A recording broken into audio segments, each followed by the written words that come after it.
আসসালামু আলাইকুম বন্ধুরা, সবাই কেমন আছেন? তো আজকে সারাদিনই রুমে বসেছিলাম, তো ভাবলাম কোনো ডিউটি নেই, তো চুপচাপ বসে মোবাইল দেখি। তো হঠাৎ মালিকের মেয়ে বলল আমি পার্লারে যাব।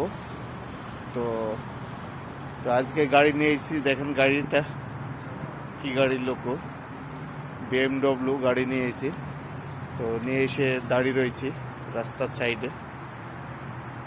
সাইডে দাঁড়িয়ে রয়েছি। তো মালিকের মেয়ে বিউটি পার্লারে ঢুকেছে, তো দেখা যাক কখন বাইরে হয়। তো এ হলো সৌদি আরবের জীবন কাহিনী। এই ঠান্ডার মধ্যে ধরেন বাইরে দাঁড়িয়ে আছি, এতক্ষণ গাড়িতে বসেছিলাম, মানে বসে থাকতে কিরকম একটা অসহ্য লেগে গেছে। তো এই জন্যে বাইরে দাঁড়ালাম।